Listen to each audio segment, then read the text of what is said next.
באימת חורמה וננקום בעוצמה על היום השחור הזה שהם עוללו למדינת ישראל ולאזרחיה. Israel के प्रधानमंत्री Benjamin Netanyahu ने हमास के खिलाफ कर दिया है पूर्ण युद्ध का ऐलान।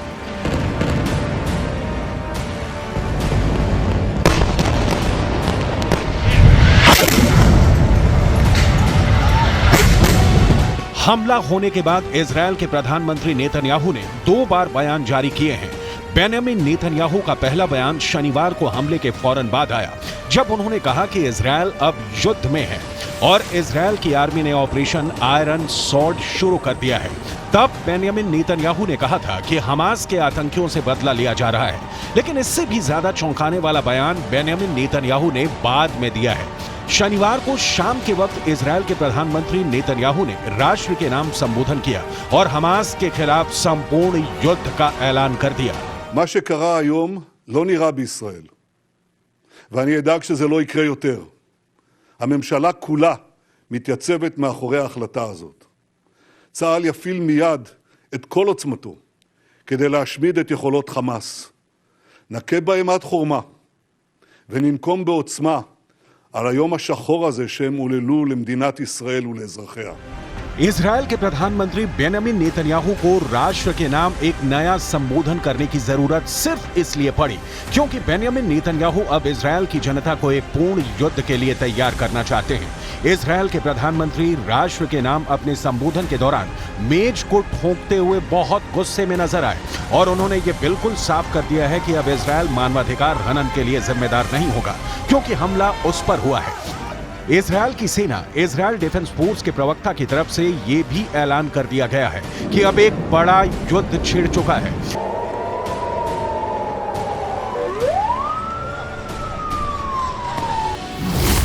और इस युद्ध में अगर कोई गाजा पट्टी के अंदर मरता है तो उसकी भी जिम्मेदारी हमास की है। अगर कोई इजरायल के अंदर मरता है तो उसकी भी जिम्मेदारी हमास की है, क्योंकि ये हमास है जिसने इस क्रूर युद्ध की शुरुआत की है।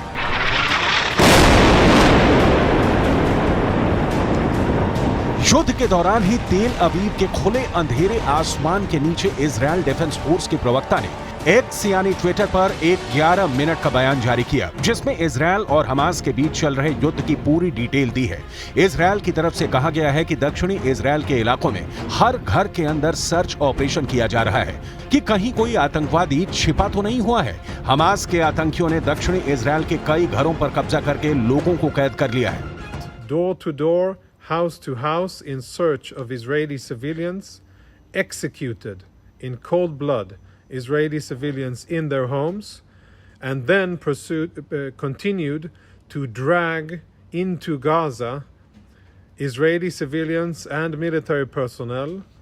And in terms of the civilians, I'm talking women, children, elderly, disabled, that were dragged into Gaza by the terrorists from the Gaza Strip.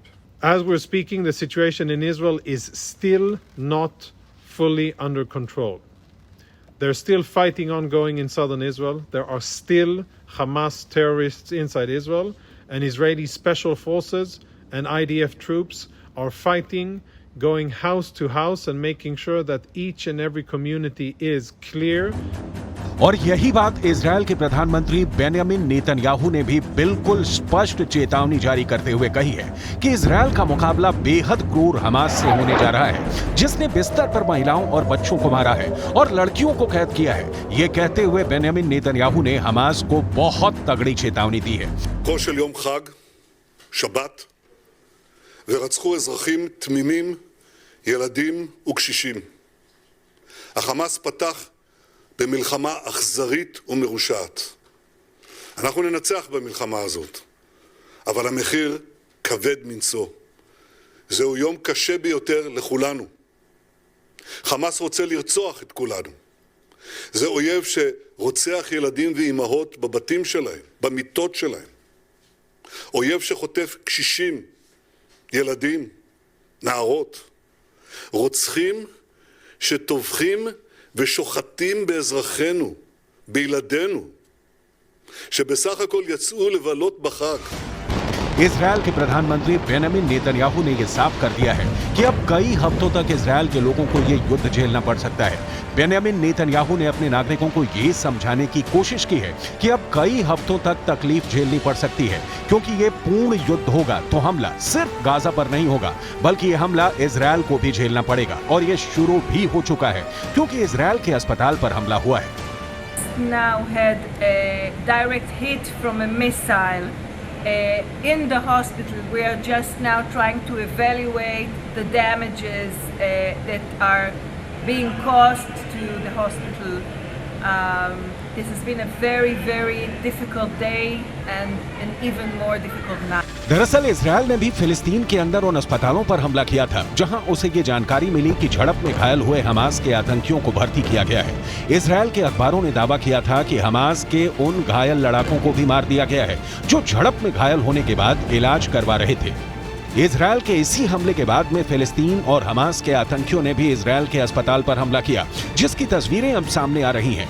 Israel के प्रधानमंत्री बेंजामिन नेतन्याहू ने कहा है कि दुनिया के तमाम देशों के राष्ट्राध्यक्षों से उनकी बात हुई है और उनके पास अब अपने राष्ट्रीय हितों की रक्षा करने का पूरा अधिकार है। שוחחתי היום לפני שעות אחדות עם הנשיא ביידן ועם מנהיגי מדינות העולם כדי להבטיח את חופש הפעולה של ישראל להמשך המערכה. אני מודה לנשיא ביידן על דבריו הברורים והחזקים. אני מודה לנשיא צרפת, לראש ממשלת בריטניה ולמנהיגים רבים אחרים על תמיכתם הבלתי מסויגת בישראל. אני פונה עכשיו לכל אזרחי ישראל. אנחנו ניצבים יחד במערכה. המלחמה הזאת תיקח זמן. היא תהיה קשה. ימים מאתגרים עוד לפנינו. אבל אני יכול להבטיח דבר אחד. בעזרת השם, בעזרת הכוחות המשותפים של כולנו, בעזרת אמונתנו בנצח ישראל, אנחנו ננצח. इसके अलावा इजरायल ने एकजुटता दिखाते हुए एक आपातकालीन एकता सरकार बनाई है। इस सरकार में इजरायल ने विपक्ष के नेताओं को भी शामिल किया है। इजरायल के सबसे बड़े विपक्षी नेता लैपिड भी इस सरकार में शामिल हो गए हैं। इजरायल के विपक्षी नेता लैपिड ने भी इस बात को लेकर चिंता जताई है कि यह युद्ध अब कई मोर्चों पर छिड़ सकता है। इस पर बेंजामिन नेतन्याहू की तरफ से यह कहा गया है कि दुश्मन पर हमला इतना बड़ा और जोरदार होगा कि दूसरा दुश्मन इजरायल के खिलाफ आंख उठाकर देखने की हिम्मत भी नहीं कर सकेगा। अब सवाल ये भी उठ रहा है कि क्या इजरायल गाजा पर दोबारा अधिकार करेगा, क्योंकि 2005 तक गाजा पर भी इजरायल का ही कंट्रोल था। अगर आप इस मैप को देखें तो इसमें आपको साफ नजर आएगा कि इजरायल के समुद्री किनारे पर एक बहुत छोटा सा इलाका नजर आता है, जिसको गाजा पट्टी या गाजा स्ट्रिप कहा जाता है। यहीं पर हमास की सरकार भी है और यहीं पर 2005 तक इजरायल का ही कंट्रोल था। अब सवाल ये उठता है कि क्या इजरायल दोबारा यहां पर अपना कंट्रोल करेगा, क्योंकि इजरायल के प्रधानमंत्री बेंजामिन नेतन्याहू ने अपने बयान में कहा है कि अब गाजा के इलाके में रह रहे लोग फिलहाल चले जाएं, क्योंकि युद्ध बहुत भीषण होने जा रहा है। אומר לתושבי עזה, צאו משם עכשיו, כי אנחנו נפעל בכל מקום ובכל העוצמה. בשעה זו מתארים כוחות צה"ל את אחרוני היישובים ממחבלים. הם עוברים יישוב יישוב, בית בית, ומחזירים את השליטה לידינו. אני שולח חיבוק ותנחומים מעומק הלב למשפחות השכולות שיקיריהן נרצחו היום בדם קר ובאכזריות אין קץ. כולנו מתפללים גם לשלום הפצועים ולכל מי שמוחזק כבני ערובה. אני אומר לחמאס, אתם אחראים לשלומם. ישראל תבוא חשבון עם כל מי שיפגע בשערה אחת מראשם. אני פונה מכאן לתושבי הדרום. अगर देखा जाए तो बेंजामिन नेतन्याहू ने ऐसा बयान देकर गाजा पट्टी के अंदर रह रहे 20 लाख लोगों के भविष्य पर सवाल खड़े कर दिए हैं, क्योंकि अगर इजरायल गाजा पट्टी में भारी हथियारों के साथ हमला करता है तो गाजा पट्टी के लोगों को या तो वहां से भागना पड़ेगा या पलायन करना पड़ेगा या फिर उनको लड़ना पड़ेगा और इजरायल का हमला झेलना पड़ेगा। मिडिल ईस्ट के कई एक्सपर्ट्स भी कह रहे हैं कि युद्ध बहुत भीषण होने जा रहा है और उसके कारण भी है। Community has done nothing to stop an occupation that has become the longest in modern history. 56 years of occupation, 75 years of ethnic cleansing, and the world community has been silent about this. I see on your screen that Britain is saying that Israel has the right to defend itself. Well, fine. What about the right of Palestinians to defend themselves? We are the ones who are under occupation. We are the ones who are under siege. We are the ones who are कुल मिलाकर अब दुनिया को आगे आकर इस युद्ध को रोकना होगा, क्योंकि इसमें मानवाधिकारों का उल्लंघन बहुत बड़े पैमाने पर होने जा रहा है। अगर संयुक्त राष्ट्र ने इस पर आगे आकर फौरन शांति प्रक्रिया शुरू नहीं की तो ना सिर्फ लाखों लोगों का पलायन होगा, बल्कि हजारों लोग मारे भी जाएंगे।